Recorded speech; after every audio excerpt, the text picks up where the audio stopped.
ओडिया अस्मितार प्रचार करी ओडिया अस्मितार रक्षा करिवार प्रतिश्रुति दे शासन क्षमता को आसीथिबा भारतीय जनता पार्टी सरकार प्रति मुहूर्त रे ओडिया अस्मिता को पदाघात करुछि, अपमान करुछि। राज्यपालक पुओ माड़ घटना ठारू आरंभ करी बलभद्रंकर पड़ीजा तले पड़ीजा ठू आरंभ करी प्रति मुहूर्त रे ओडिया मान को अपमान कराउछि। यार एक बलिष्ठ उदाहरण सृष्टि होइछि गत 2 दिन तले भारतीय जनता पार्टी सांसद अन्य राज्यर सांसद निशिकांत दुबे ओडिया गर्व गौरवर प्रतीक ओडियांकर प्रवाद पुरुष बिजू बाबू प्रति अपमान करिसेंति। से अपमान को भारतीय जनता पार्टी ओडिशा सरकार नीरव दस्ता होकर ग्रहण करिछि।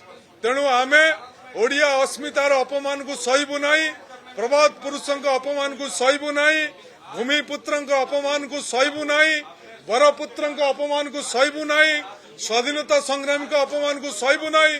बिजू जनता दल से विधानसभा निंदा प्रस्ताव आगत करिछि।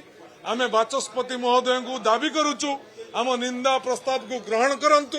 एइथि ग्रहण करंतु जेतेबेले 2 दिन हेला ये घटना घटिलानी ओडिशार बीजेपी सरकार रो मुखिया मुख्यमंत्री कि बीजेपी रो अन्य नेता माने नीरव बसिचंती के किछि प्रतिकार कहउनांती, प्रतिवाद कहउनांती।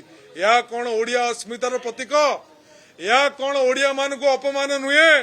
तेणु हे भारतीय जनता पार्टी सरकार आपण स्पष्ट करंतु बिजू बाबू प्रति आपण को सांसद जो मंतव्य देचंती ताकू प्रतिवाद करिवे ना नाही, ताकू खंडन करिवे ना नाही, ताकू निंदा करिवे कि नाही ता ओडिशावासी की स्पष्ट करंतु।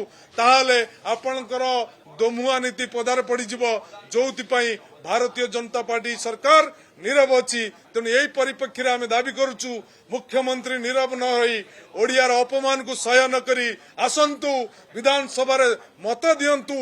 निशिकांत दुबे मत सहित आपण एक मत कि 2 मत ता ओडिशावासी को स्पष्ट करंतु। धन्यवाद।